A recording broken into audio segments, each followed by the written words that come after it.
Hello, everyone, and welcome to Why You Should Focus on I and O Maturity. My name is Tabitha Ishman, and I'm the Marketing Manager of Excalibur Data Systems. And I just wanted to welcome all of you to our webinar today and talk about a few logistics before we get started. The lines are muted and the webinar is being recorded. The recording will be sent via email to everyone on the line tomorrow. And then we'll also answer questions at the end, but you can ask questions anytime during the presentation just by typing them into the question window. And so a little bit about Excalibur Data Systems. We are a leading edge consulting firm guiding organizations through their digital transformation journey. And as we jump into the bulk of the presentation, I'd like to introduce our presenter today, Rob Gauguin, Senior Solution Architect and President of Excalibur Data Systems Canada. So welcome, Rob. Thank you, Tabitha. Welcome everybody to the webinar today. Today we're going to be talking about infrastructure and operations maturity within your organization. Today's webinar is going to be focused on how do we obtain this maturity level and why is this so difficult for everybody to actually get there. It's kind of like the race we're all running, but no one ever seems to get to the finish line. And I want to talk about the aspects of maturity, what defines that maturity, and how we can gauge how mature are we and where do we want to be. Now, what is IT maturity? IT maturity is not about how old your IT organization is or how long you've been doing IT. IT maturity is really defined as the collective set of your capabilities as an IT organization to respond to an organization's needs. So your organization's effectiveness at taking on any new challenges that the business throws at you, being agile, being able to shift. COVID-19 is a primary example. A more mature IT organization will be able to pivot and shift with the needs of the business when COVID came into place. People now have to work from home, the way we do business is different, et cetera, et cetera. And the more mature you are as an IT organization as a whole in your infrastructure and operations, the easier it will be for you to be able to pivot and adjust to the ever-changing needs of your business. And so that's really where IT maturity comes from. Now, within IT maturity, there's actually levels of IT maturity. Now, there are two maturity models that exist inside the general standard marketplace right now. There's the Gartner IT maturity model, and Microsoft actually has an IT maturity model as well. Now, Microsoft's IT maturity model is actually based off Gartner's maturity model. However, it's simplified. So it's a little bit less in depth when it comes to defining that IT maturity. For the purposes of this presentation, we're going to stick with the standard that's basically observed through most organizations, and that really comes down to the Gartner's maturity model. Keeping in mind that Microsoft maturity model is based off the Gartner's maturity model, so a lot of it is duplicated between the two models as a whole.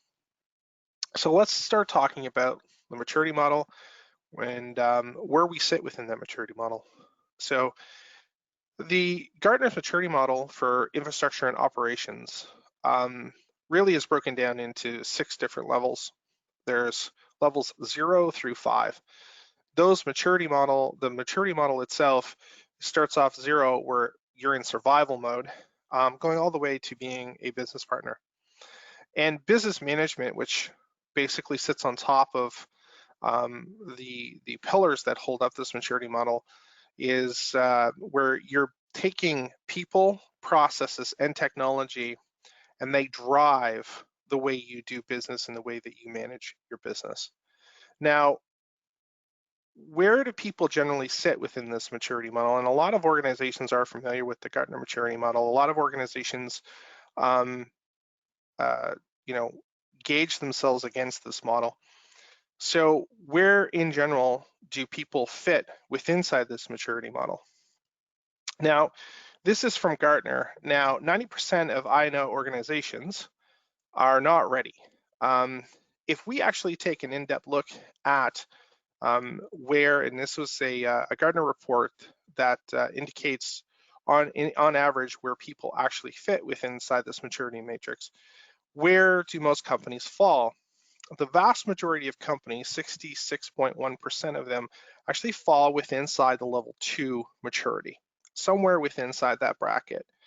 A 23% are lower maturity level, sitting in around level 1. And when you start to get into the upper maturity levels, such as level 3, only 9.6% of organizations actually fall within that bracket. And when you get even further, level 4 and level 5, you'll see here that level 4, where you're service aligned, only 0.4% of organizations are actually at that level, and an even greater lower percentage of 0.04% are at that level 5 maturity. And that's something to take into consideration. So how do I stack up against most other organizations in terms of my overall maturity? Most organizations are within that level 2 space, average at about 2.4, I believe, in that space. And so don't get discouraged because you think that overnight you want to go and become level 5 maturity or level 4 maturity, or you think that you're there right away. And one of the biggest factors to this is how we define what that maturity is. A lot of organizations make a big mistake when it comes to maturity. They think that, hey, if I get this brand new piece of technology, I'm going to suddenly be mature. Hey, if we adopt certain new processes, I'm going to suddenly be mature. And that is a misunderstanding of this maturity model. What defines maturity is broken apart across sort of four pillars that hold that up. And when you're looking at maturity, you have to be able to improve your maturity across these 4 areas equally. Those areas are people, process, technology, and business. And let's talk a little bit about that. So for example, one of the most common mistakes that we find that customers make is, hey, if I go out and buy a brand new ITSM or ESM platform, I'm going to automatically improve my overall maturity level. And that's just not the case, because you could have a fantastic technology platform to help you manage your organization. However, if your processes are not mature, if you don't have buy-in from your people that are going to follow those processes, and you don't have the backing of the business to plan and put in proper governance, et cetera, and management of those processes and people, then the technology is not going to get you really that much further ahead. When we talk about maturity as a whole, you need to raise your maturity level throughout all 4 of these categories. It's not just good enough to follow underneath one of these categories. You can have fantastic processes, but if you have no way to manage those processes from a technology perspective, or you don't have the buy-in of the people within your organization, whether it's the right roles or the right service culture to drive those processes, if no one's following those processes, then it really doesn't improve your maturity, despite having great process workflow in place if no one's executing it correctly. So it's really important to understand that moving maturity from one level to a next is not just a technology solution or a process solution.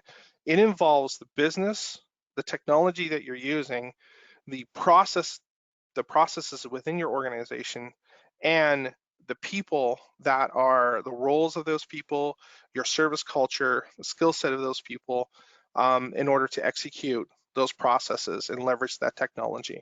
So maturity is raised from one to the next level, looking at all 4 of those. So one of the biggest mistakes that companies make when looking at trying to increase their maturity level really comes back to only focusing on one of these silos or one of these verticals. Sometimes you have organizations that put a lot into process or put a lot into technology, and it's just not enough. It needs to be across all 4 of these pillars in order to move forward. So let's talk a little bit about what it means to be at these different maturity levels within your I&O maturity in terms of the I&O maturity model. So the first level, as I indicated, is the survival mode. This is an organization where there's little or no focus on IT infrastructure operations, sort of a free-for-all. You often find this more often with smaller organizations, or you'll often find this where organizations that grow too rapidly, where no time and commitment has been put into the focus of the infrastructure or the formalization of the operations of that infrastructure. So from a people perspective, there's no organizational focus on IT. Same with processes. It's sort of a bit of a free-for-all. All too often in our situation, we run into customers who are looking for a solution. They want to mature their organization. And we find that, well, how are you doing things today? I'm kind of working out of a spreadsheet. Everyone kind of does their own thing. Or in some cases, tickets are being managed through email where there's no formalized technology platform and there's no formalized workflow for things like incident management, let alone things like change management. In terms of technology, there's no formal strategy in place or execution of any technical investments, meaning that, you know what, we got this free software off the internet or whatever, and that's what we're using right now. Or the age-old, hey, we're using an Access database and Excel spreadsheets. So that's your level 0. That's basically I have nothing and I have no investment in anything on that front. And so from level 0, we move into level 1. And more often than not, a lot of our customers that come to us are in a level 1 state and they want to get out of that level 1 state. They're looking to take themselves to the next level. And this is more often the case with new customers coming in for us is we find they're in the level 1 space. They want to get out of that level 1 space and they want to move into that level 2 space. So level 1 is awareness. And whereas level 0, there's no awareness, here there's a realization that I&O is actually critical to the business. You know, we really need to pay attention to this. We're starting to take action to gain control of operations.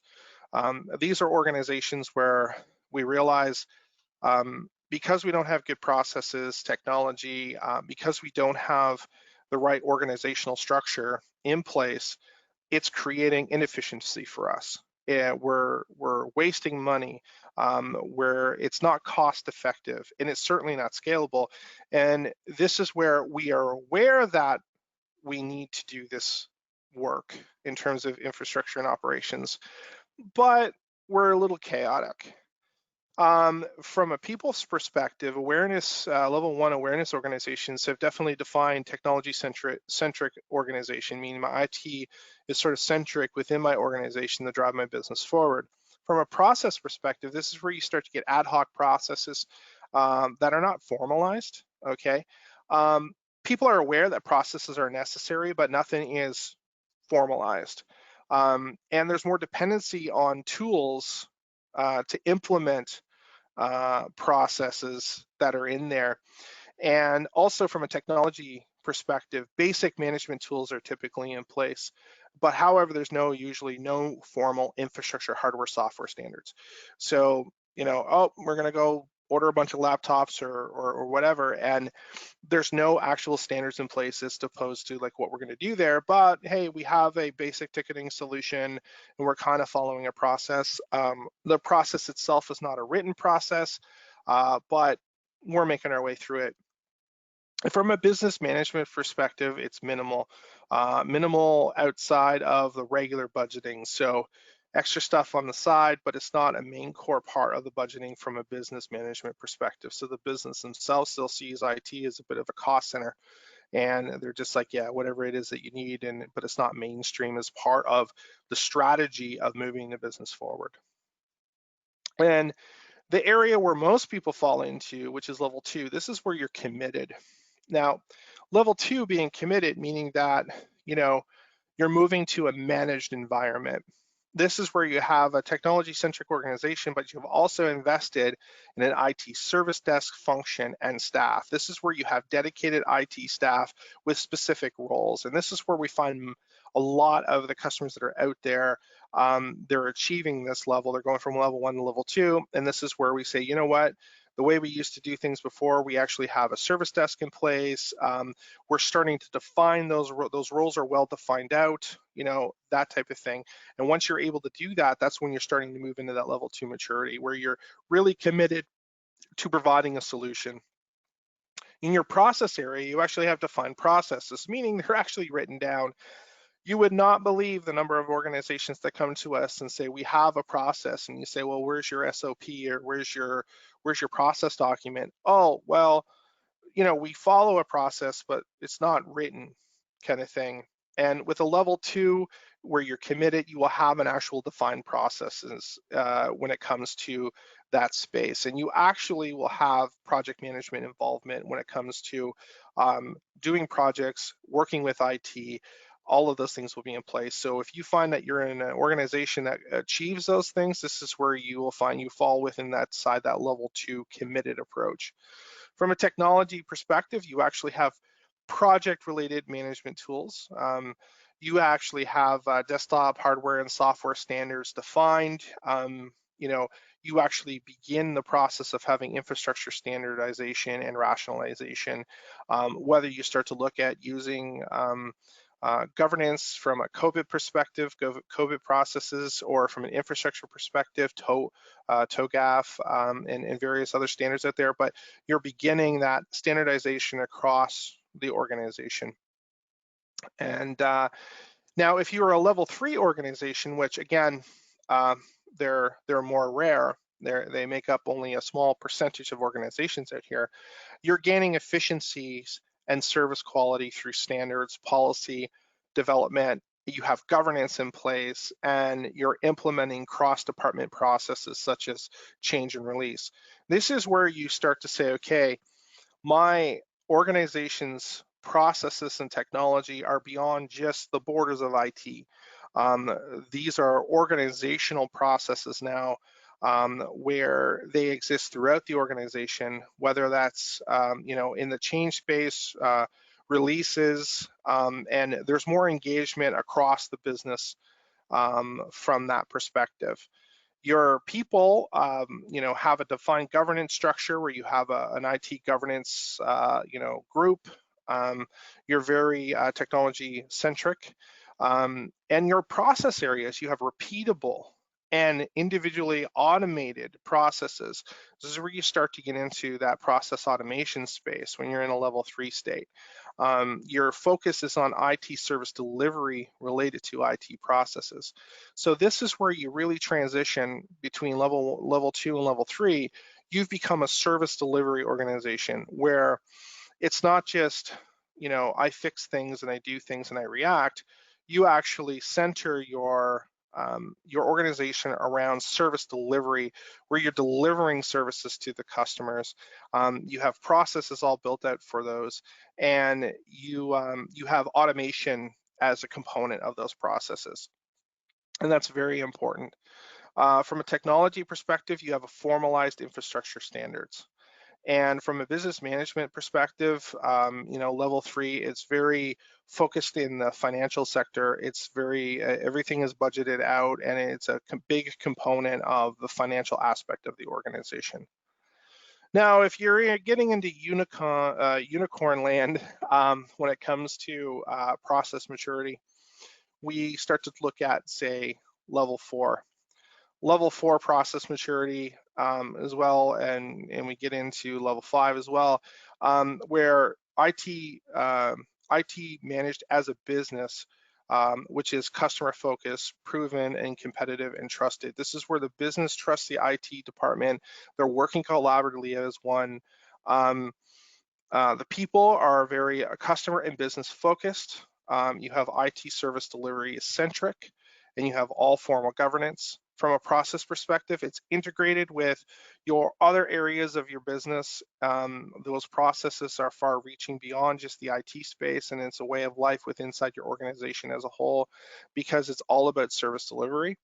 It's automated and it's extended way beyond IT. This is where you start to get into the enterprise service management areas, such as, facilities management, HR management, IT security management. This is where it extends beyond IT, and your formalized processes are integrated with all aspects of your business. The focus is on all of the services and the business management processes to drive that forward. From a technology perspective, formal IT management processes and tools, tool architecture is in place. You can start looking at shared services in this space, and aggregated capacity management, where capacity management plays a big role in this. And from a business management perspective, IT service cost metrics and competitiveness are the big focus here, where competitiveness is important, because to make you a competitive business inside your particular industry vertical, if you have a lean, cost-effective IT service delivery model that has proper process workflow, everyone's on board with it, and the proper technology is in place, it improves the business's overall competitiveness in that industry vertical. And you start to make business decisions based on metrics. It's based on quantifiable data that you're bringing in, that you're recording, that you're making decisions based off that. Now, here is, as a whole, here is the breakdown of, I did not go into level 5. Again, it's just 0.04%. But most organizations are going to fall within that committed space. And some organizations are on the tail end of awareness. This is where we find most people are in there. And moving your technology forward and improving your continual service improvement around process delivery is important. But as we spoke about in previous webinars about organizational change management, that also plays a massive role in the people side of moving your maturity level. You have to always make sure that you're not going to leave out one of these verticals. You need to balance your approach out and as overall, and improve your maturity as a whole when you're moving that forward. Now, what are some of the challenges of I&O maturity that you'll find? So leadership is often undecided where to start their operation maturity journey. It's kind of like, how do you eat an elephant, right? One bite at a time. The mountain seems so big to climb. Where do we even begin? And that's one of the biggest challenges that leaders face within that space is, I really don't know where to start. Organizations are often also uncertain about which type of improvement will have the greatest maturity. Well, obviously you want to start with the low-hanging fruit. I want to start with the stuff that's going to make the biggest impact first. So where is that? And sometimes they're uncertain about what are the items that are bringing the biggest impact. And that's where an organization like Excalibur can come in, given our knowledge and experience about I&O maturity, be able to actually assess where you're at and provide those suggestions on where your biggest impact is going to be, the types of changes that you can make almost immediately that you're going to see quantifiable improvements, and then help you set a roadmap forward to further your I&O maturity within your organization. And I want to also make a point here that I&O maturity is not a sprint. It's not a race. It's a marathon. It is a journey, and it's going to take several years to achieve it. And we often see organizations misunderstand how quickly it takes to go from one maturity level to the other, because they will focus on just one or two of those verticals and not realize that other components of the that make up that I&O maturity in order to move their organization forward. And we had one situation where we received, where it was an RFP, and the way that they stated in the RFP, they said, okay, in quarter one, we want to be level 1 mature. Quarter 2, we're going to be level 2. Quarter 3, we're going to be level 3. And quarter 4, we're going to be level 4. So within a year, I'm going to go from a 0 maturity level to a 4 maturity level. And they thought this by simply attributing certain workflow processes within the IT platform as saying, well, if we implement incident and change and service level agreements and so on and so forth, I'm going to go from 0 to hero basically within a year. Not realizing that the technology and the process alone are not going to get you there. So where's the greatest impact? That's often a struggle.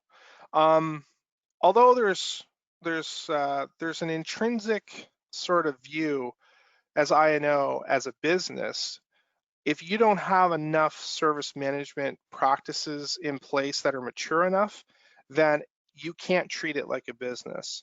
And you need to bring that maturity level up. And that is also a challenge because you intrinsically look at IT as a business, and most organizations at first see it as a cost center as opposed to a business partner. And they try to elevate it. If you don't have good service management practices in place, if you're not actually at a point where you're delivering your IT as a service, then that's not going to help you. Organizational structure can also prevent a higher I&O maturity or ITSM maturity. That's also a factor in terms of how you organize your organization in terms of its hierarchy, can also play a factor in or become a roadblock in moving your maturity forward. And realizing the ROI on improving maturity is also a bit of a challenge. Sometimes we can't see the forest for the tree. Sometimes we say, wow, it seems like an awful lot of work. Where's the ROI on this? How can you justify the ROI on putting the time in? And that's often a challenge when it comes to I&O maturity. So where do you start? How do you get the ball rolling going down this path of I&O maturity? Where do I go to move this forward? So one of the big things about starting is ITEL. So bringing in a workflow like ITEL can get you started, recognizing that I need a framework to base my processes off of, okay? ITEL is, it's a consistent, repeatable, standardized approach. It's a framework for helping you do process improvement. And it can, when successfully implemented, it can significantly improve your competency and your capabilities of your infrastructure and operations within your organization, okay? And more than 80% of organizations out there use ITEL. They do, however, run into a momentum problem when they implement ITEL. Sometimes they focus too much on their they focus too much on the service lifecycle and not enough on the strategy, design, transition components. And they often run into a momentum issue where they're going great and then it slows right down in their adoption because they're not focusing on all aspects of that process development. So the service quality sometimes can take a hit if you're not also focusing on other aspects of the ITSM disciplines, such as governance and so on and so forth. And then if you implement ITEL as a process structure, you also have to contend with organizational change management, where you could get resistance from the people in terms of adopting new workflow processes and so on and so forth. So those are some of the challenges that come from this, but it is always a good place to start. Processes would be the #1 low-hanging fruit area to start. If I go to you and say, do you have your processes documented? Then you say no, then that is definitely the first place to start. All too often is you'll find organizations are trying to get technology. They think that if I buy this piece of technology and it's certified in these process areas, then I'll be able to improve my ITEL maturity. And there's some truth to that to a certain extent. If you don't have processes already in place, then you might be able to adopt the processes that the platform brings to you. However, you'll also realize very quickly when you start going through it, well, these out-of-the-box processes don't really work with my industry or my organization. And now you're in that role of, well, we have to now formalize some processes. We want to change some things. So more often than not, process development goes hand in hand with technology. And sometimes purchasing technology to try to mature your organization will force your hand on developing an area, the process area of your I&O maturity. So if you are looking at adopting a technology to help improve your I&O maturity, then keep in mind within your project, make sure you budget for the time and the cost associated with developing the process areas as well. And we see this often. Organizations think that I can go out and purchase a new piece of software and that'll be the silver bullet. That's what's going to fix me. That's what's going to take us from a level 1 to a level 2, or from a 0 to a level 2.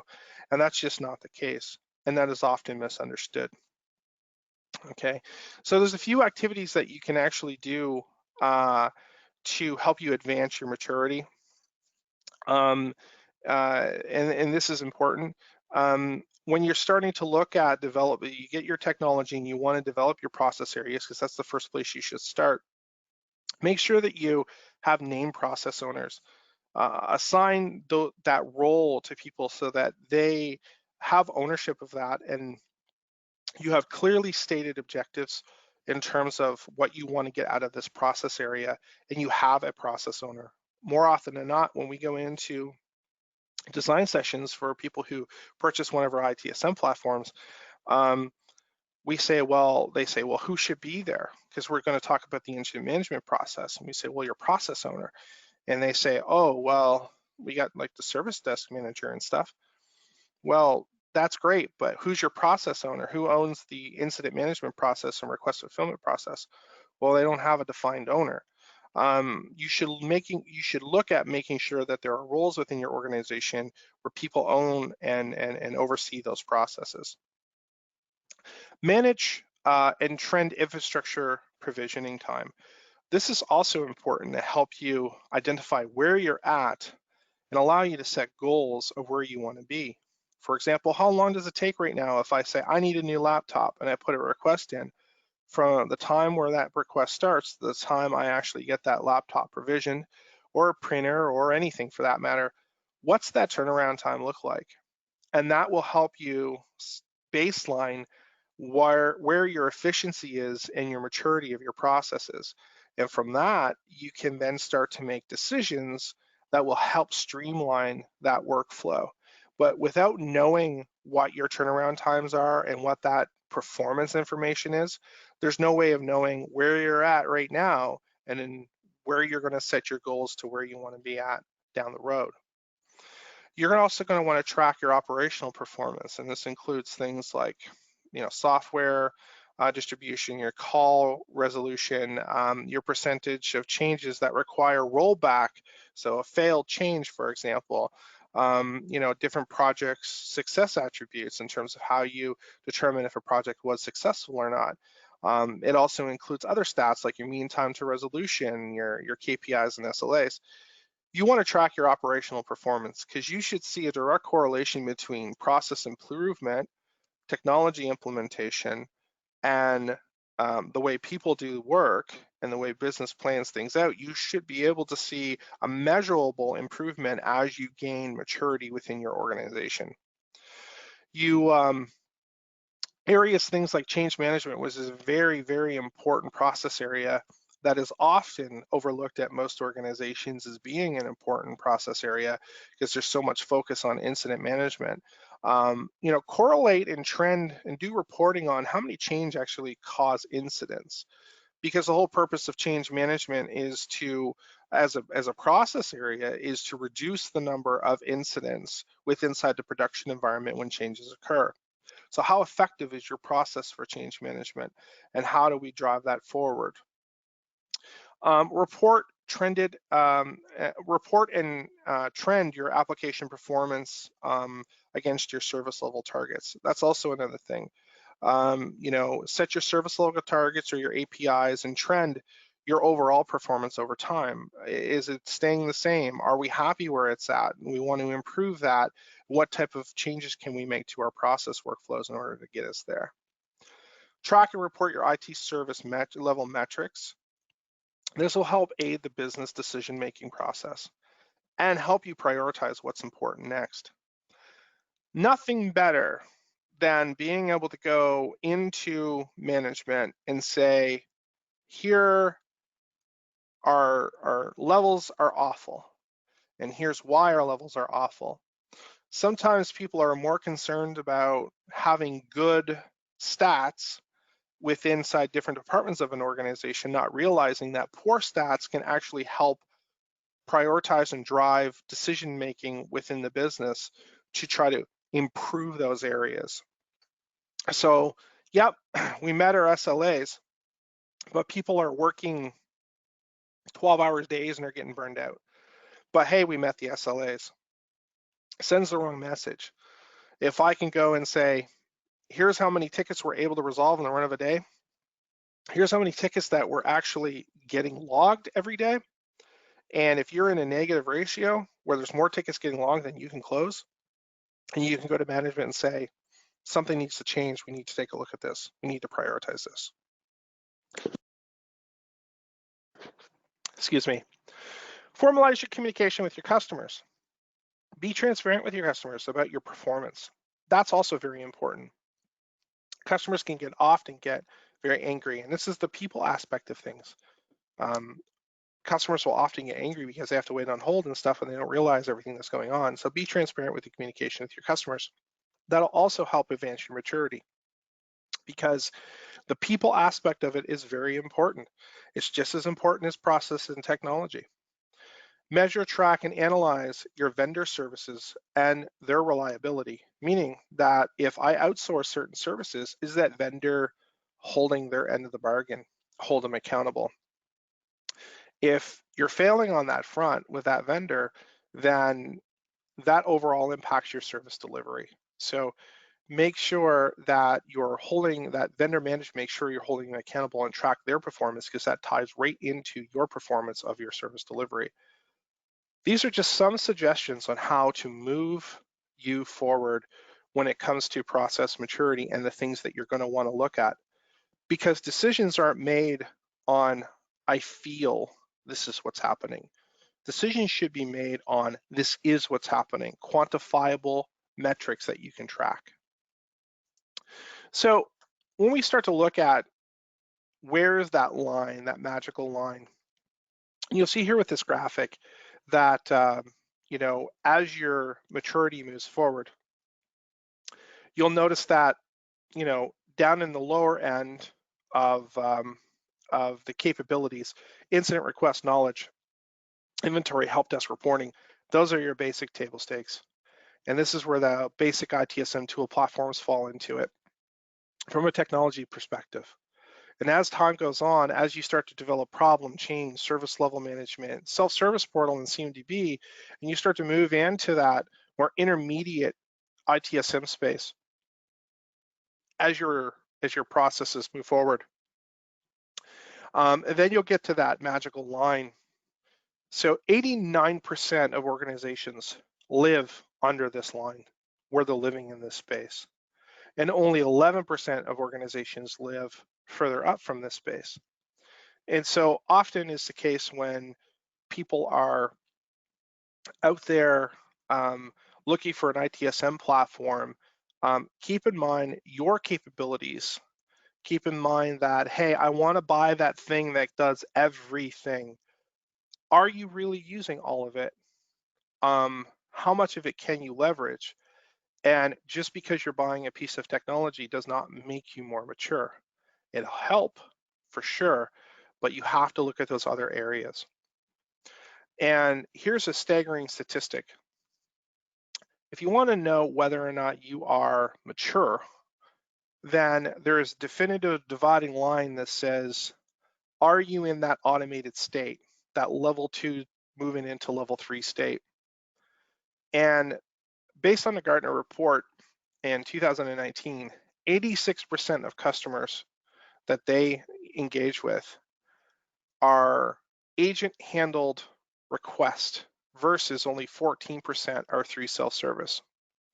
If you fall within that 86% where you don't have an automation component in place like self-service to be able to do automated ticket digestion, then you fall under in around that low 2 to higher 1 area. And something as simple as a self-service portal, for example, can make a world of a difference in introducing automation, changing service culture, and moving your maturity level forward. So automation is a big component of that. When it comes to those ITSM tools that are within the market, okay, the core ITSM that people are buying it for are, all the core ITSM, but what are some of the reasons why people buy ITSM tools that are outside of IT? So when you get in the upper maturity level, people are buying IT service management tools for things like portfolio management and risk management and procurement and program portfolio management, et cetera, et cetera. And so when you look at your maturity level as an IT organization and where do you sit, level 1, level 2, mid-level 2, high level 2, maybe level 3, when you're making those decisions on a platform, then you should decide how much of this platform I'm actually using at the moment. Have I found continuity in my maturity where I can tap into these other areas? And is that going to move my maturity forward? So keep that in mind when you're out there searching for an ITSM platform. Am I there yet? Can I use all of it? Am I investing a lot of money in something I'm not going to use a lot of? So keep that in mind and focus on money more well spent in process area improvement, people improvement, business planning, and don't always rely solely on technology and thinking just because it has all the bells and whistles, that's automatically going to make me more mature. So just to recap quickly, there's no silver bullet in maturity. You need to focus maturity on people, process, technology, and business as a whole. You should take a balanced approach across all those areas and not just tackle just one, okay? You should take a balanced approach. You should always take into consideration improvement holistically instead of just one particular vertical. And be real about where you are in order to develop a plan to move forward. Don't think that, hey, I'm on level 2 maturity or I'm a level 3 maturity and you don't know what a CMDB is, for example. Be real about it. Recognize that the vast majority of the organizations out there are not, they're not above a level 2. Vast majority are level 1, level 2. And so, find where you are and then start to make a plan on how to move yourself forward. Thank you very much for your time today. I really appreciate it. Yeah, thank you. I did want to say thank you, Rob, for presenting. Ask for questions. If you think of any specific questions you might have for your organization, you can email myself. I will be copied on the follow-up emails tomorrow, or you can email info@excaliburdata.com if you have any questions that might come to mind at a later time. You also can find a list of our upcoming webinars on our website under the resources tab. And Rob, do you have any closing remarks before we close out the webinar today? No, I just appreciate everyone's time for joining today. And if you do have any questions about I Know Maturity, feel free to reach out to us. We'd be more than happy to have that discussion with you on how we can help improve your maturity level within your organization. All right, thank you, everyone.